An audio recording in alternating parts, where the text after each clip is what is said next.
Reflections from Torch Trust, focusing on Christian faith and sight loss. Hello and a very warm welcome to today's episode of Reflections, the show from Torch Trust that focuses on disability and faith in today's world. I'm your host, Marilyn Baker, and it's great to have you with us. John Richards and a couple of friends felt called to begin a Torch Fellowship group back in 1993 in Milton Keynes.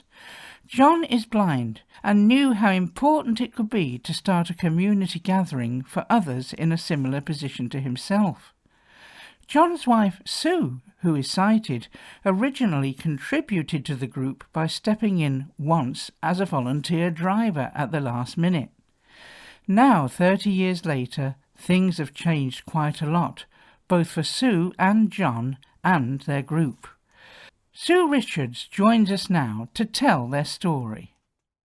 So I'm joined by Sue, who is the leader of the Milton Keynes Torch Fellowship group. Thanks for coming in, Sue. Lovely to see you. And you brought with you some people from the group for our open day today. 20 have come along today, yes, with me, yes. How have you found it going around Torch House? It's been absolutely fantastic. I have been before, but not for several years. It's changed quite a bit, but I always love it. I'm blown away by the scale of it all, the way it's all moved with the times. I was saying to Paul how great that you use computers now to do the printing and everything. We've been made so welcome, and the worship time we had this morning was absolutely phenomenal. It was really great to be here. So we're all thoroughly enjoying it. Oh, well, thank you. Thank you so much. And tell me a little bit about your group, because you've recently celebrated a birthday, haven't you? We have. We're 30 years old. I think our birthday was technically last month.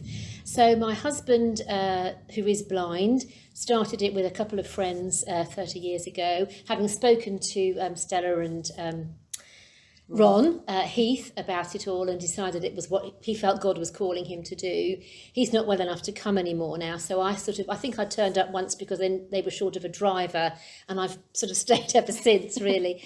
But I do love it. I mean, I am technically the leader because I am quite good at standing up there and sort of talking, but we're very much a team, very much a team. There's about 6 of us in the steering committee. We have half a dozen drivers who all stay to the meeting, and we really try very hard to make it feel friendly and welcoming and comfortable. And people say it is like being part of a family. We have a Christian message every month. We have worship songs, we have a time of prayer, we have a Bible reading, we have a delicious tea. We go on outings, we have a Christmas lunch, we've been on holidays in the past, and we try to do all that we can to make those people feel loved and welcomed. And not everybody that comes is a Christian. All our volunteers are Christians, but we do have people that come along for various other reasons. And we hope that they hear the gospel and that they are strengthened and encouraged, and that we've not seen a lot of conversions, I have to say, but we do see people certainly mellowing and becoming more aware of what God is doing in their lives, should I say, something like that. So,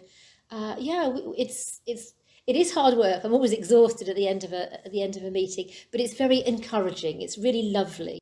So one of the things that Torch seeks to do is to help people feel like they belong. And I've heard you when you've been talking about your Torch group, about it being like a family. So how does that work? I think because we talk to people, we don't just give them a cup of tea and sit down with and leave them. We're very much involved with their families. We want to know what's going on. We check if they have any prayer needs, which we will bring to the Lord during our time of prayer. If they miss a service, we record it on a USB stick and we send it to them so they can feel welcome like that. We send birthday cards out to everybody. We do a special birthday cake when it's a 20th or a 30th or whatever, and we just get to know them. We know about their lives, we know about their families. We'd like to do more, to be honest. We would like to be involved in other things, and there are some people that pop in to see people in hospital, or if they've gone into care homes and things, but as is always the way, the people that volunteer for these things are probably quite busy with doing other things as well, so it's not brilliant. But I like the fact that people do think that it's friendly and welcoming and that they can talk to each other. One of the things that I do try to stress is please talk to people, on your tables. Don't some people do tend to sit there, oh, I can't see anything. And then they want people to come to them. I'm trying to encourage everybody to reach out and talk to each other, although they sometimes are a bit quiet. We have people that are hard of hearing, which makes it a bit difficult as well. But if we can just get those conversations going, I think it's really important. And I think they do feel that they can share parts of their lives with us, and because we do things like the outings and the Christmas lunch, that's an opportunity then to spend a bit more time with them. Yeah. And that's why holidays were so lovely, because there really was that time to spend time over breakfast talking to them, or, if we're out for a walk or whatever. So we do miss that a bit. But I think we do try, we could probably do better, but we do try quite hard to keep those conversations going, I think. Yeah. We'll be back with Sue and Susie in just a few moments, but first it's time for our thought for the week. This time, former Torch employee Deborah Chand has been learning some very surprising facts about slugs and snails. Did you know that snails have tongues? This may seem obvious, but I'd never considered it. The sense of a snail enjoying its food. Though slugs and snails don't have any teeth with which to bite off more than they can chew, they do have a coarse tongue which can rasp down choice morsels.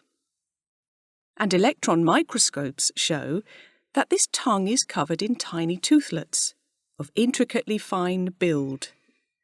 Snails may not be able to run exactly, but they can cover a lot of ground and chomp through a great deal of cabbage in a night.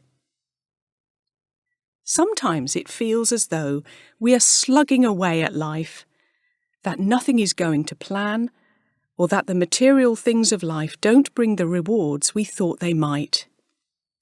The Bible, in John chapter 6, verse 27, records a time when Jesus reminds his followers not to be so concerned about perishable things like food, but rather to spend their energy seeking the eternal life that only he can give. There's more to life than food, but many have to work so hard to get some, as the rise of food banks in our country attests, that words like this may seem to stick in the mouth. How can we know God's peace, joy, hope, provision, when everything is going wrong, and even when it's going right? Anything cosmic or eternal seems as far away as sunshine on a grey day. Yet if we take God at his word and stick with him, he gives hope and life that goes beyond whatever we are experiencing now, reminding us of an eternal hope to come, and often amazing provision in the midst of it. So much so that one writer in the Bible, Job, who had experienced a succession of terrible losses in life, was still able to say that he treasured God's words more than daily food. So don't give up. Keep going. And if you feel a bit sluggish, stuck in the everyday routine, or as if life has passed you by, a fresh focus may help to see beyond the everyday and look towards a God in heaven who cares. And if, like the humble snail, you do have the blessing of good food to eat, please do so with enthusiasm. Earlier in the show, Sue Richards told us all about the Milton Keynes Fellowship Group, which has just celebrated its 30th birthday. But now it's time to hear more about another big date as Sue and John celebrate a special anniversary. Sue is here now to tell us more about her life with John, who is blind. So how did you meet your husband then? Oh my goodness.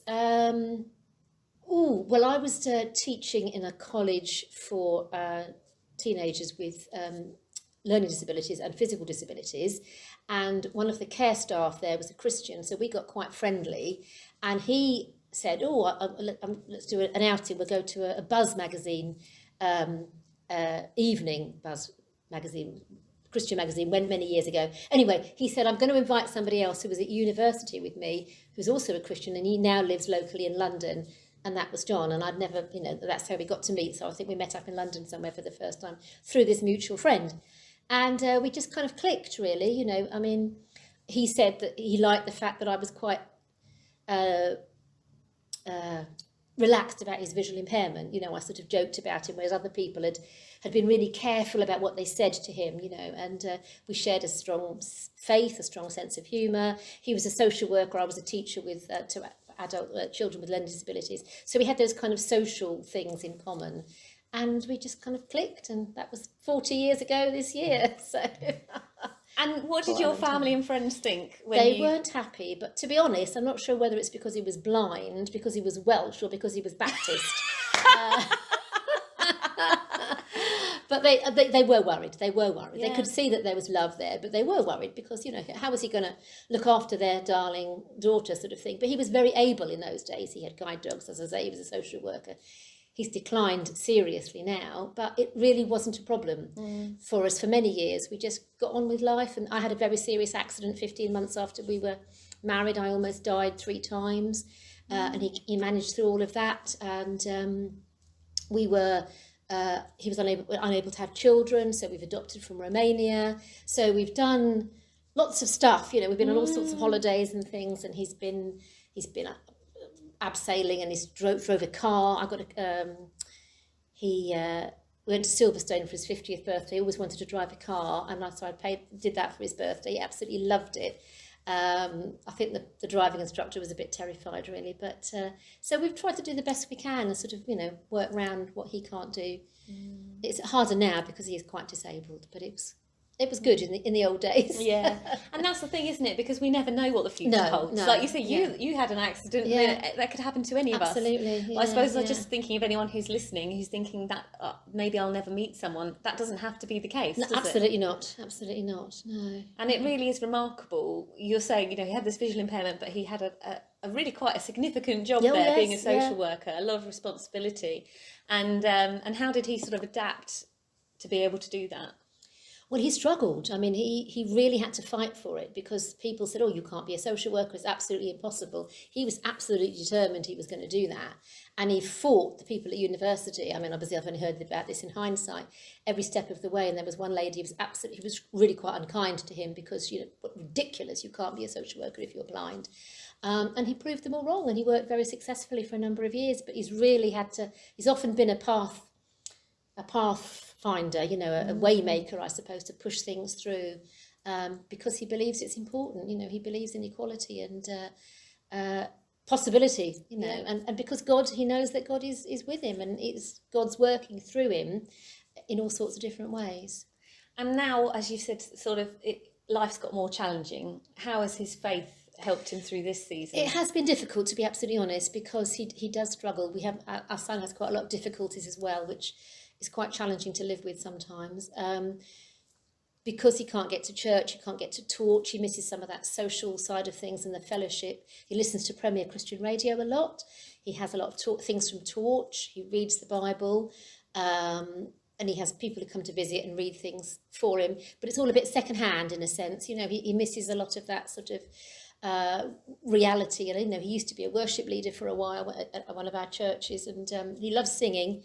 Because he's a Welshman, but it's harder. He does know that God's there, of course, and he does believe that God's seen him through all sorts of things, but it is a bit of a struggle sometimes, I have to be honest, for him. Yeah. And that, I suppose, is where you're having to look to God to give you the strength to help support him. Yeah, but it's when he's sort of stuck at home, it can be quite difficult. I can get my fellowship and social life and all sorts of things from other places, and it is just a bit harder for him, but we do the best we can. Oh, well, it's been lovely speaking to you, Sue, and maybe we can catch up again another time. Yeah, that would be lovely. And look a bit more into some of the history of what's happened in Milton Keynes. Okay, that would be fantastic. Thanks very much, Susie. Well, I'm sorry to say that we're all out of time for today. If you're interested in joining a Torch group, or perhaps even starting one like John did, then please do get in touch. Our friendly client services team will be happy to help. So just give them a ring on 01858 438 260. That's 01858 438 260, or email info@torchtrust.org. You can also find a map of all the Torch groups on our website. Just go to torchtrust.org, click on Living with Sight Loss and select Torch Fellowship Groups from the drop-down menu. To learn more about any of Torch's offerings, visit our website torchtrust.org or find us on social media by searching for Torch Trust. Until next week, from me, Marilyn and everyone on the Reflections team, goodbye and God bless. You've been listening to Reflections from Torch Trust.